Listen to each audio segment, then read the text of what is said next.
আসসালামু আলাইকুম। আমি চাই যে এমন একটা মানুষ আমারে ভালোবাসবে, আমি তার পাশে থাকবো। হুম। কিন্তু যারা বিয়ের কথা নিয়ে আসছে তারা অনেক যৌতুক চায়। সম্মানিত সুপ্রিয় শ্রোতা মণ্ডলী, আসসালামু আলাইকুম। দেশ ও দেশের বাইরে থেকে যারা আমাদের ইউটিউব চ্যানেলটি দেখতেছেন তাদের সবাইকে আন্তরিক প্রীতি ও শুভেচ্ছা জানিয়ে শুরু করতেছি আজকের ভিডিও। দর্শক, আজকে আমরা আমাদের ভিডিওতে একটা সুন্দর অসহায় পদ্মাশীল মানুষকে নিয়ে আসছি।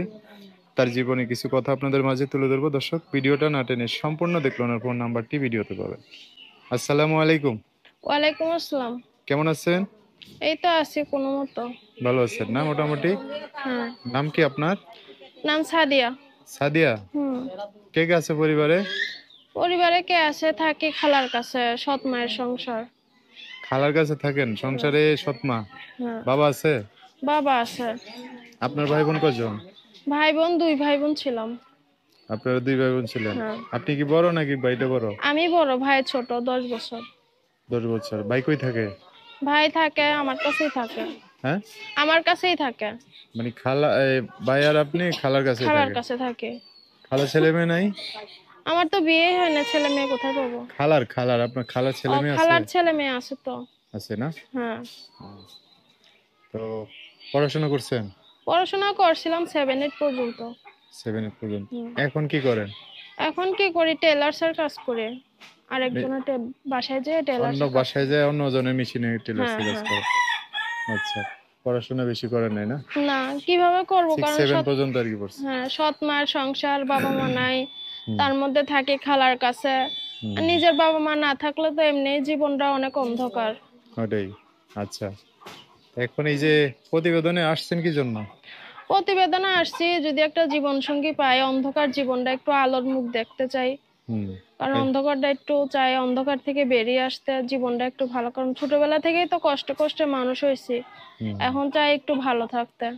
আচ্ছা, তো এমনিতে আশপাশ থেকে কেউ আপনার জীবন আসতে চায় না বা বিয়ে শাদী করে সংসার করতে চায় না?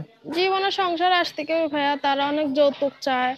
বা হুম। এখন খালার সংসার, তারা তো অত টাকা পয়সা দিয়ে যৌতুক দিয়ে আর বিয়ে শাদী দিতে পারবে না। তারা আমি চাইলে একটু হালকা পাতলা খরচ করে দিতে পারবো আর কি, এরকম। খরচ করে দিতে পারবে, কিন্তু এখন আমি চাই যে এমন একটা মানুষ আমারে ভালোবাসবে, আমি তার পাশে থাকবো। হুম। কিন্তু যারা বিয়ের কথা নিয়ে আসছে তারা অনেক যৌতুক চায়।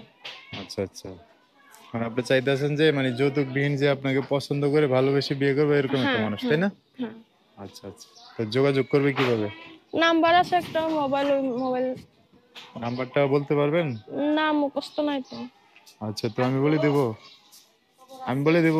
হ্যাঁ, বলে দেন। আচ্ছা, আমি বলে দিলাম, আমার সাথে একটু বলেন, হ্যাঁ? আচ্ছা। আচ্ছা, দর্শক, নাম্বারটা আমি বলে দিচ্ছি। কি যেন নাম বললেন? সাদিয়া। হ্যাঁ, সাদিয়া।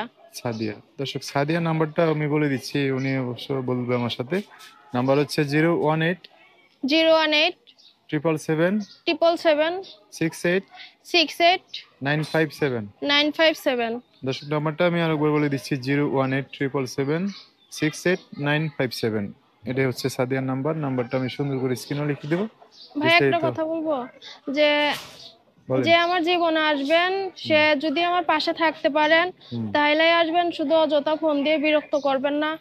আর সে বয়স্ক হোক, বিবাহিত হোক, তাতে আমার সমস্যা নাই, সে যেমনই হোক, তার মনটা যেন ভালো হয়, বেঈমান প্রতারক না হয়। যারা পাশে থাকতে পারবেন তারাই শুধু করেন। আচ্ছা, এই যে মাস্ক পরে আসছেন ভিডিওতে, কেউ যদি আপনার সাথে কথাবার্তা মিলে যায়, পছন্দ করে, তো চেহারা তো দেখা যায় না, কেউ যদি দেখতে আসার জন্য ঠিকানা চাই, দিবেন না? হ্যাঁ, ঠিক, সে যদি আমার ঠিকানা এসে দেখা করতে, সে যেমনই হোক, রিক্সা চালকও যদি হয়, হুম। মানে 2 বেলা 2 মুঠো খাওয়াইতে পারে, রিক্সা চালক হইলে আবার কোনো সমস্যা নাই, শুধু ভালো হইলে হবে, বেঈমান প্রতারক না হয়। সে আমার ঠিকানা নিয়ে আমার বাসায় আসবে, বাসায় এসে কথাবার্তা বললে আমার বিয়ে করতে পারবে। ঠিক আছে, ওকে, ভালো করে কথাবার্তা বলেন, হ্যাঁ? আচ্ছা। তো দর্শক, আজকের ভিডিও পর্যন্তই। দেখা হবে নতুন কোনো ভিডিওতে। সবাই ভালো থাকবেন। আল্লাহ হাফেজ। আসসালামু আলাইকুম।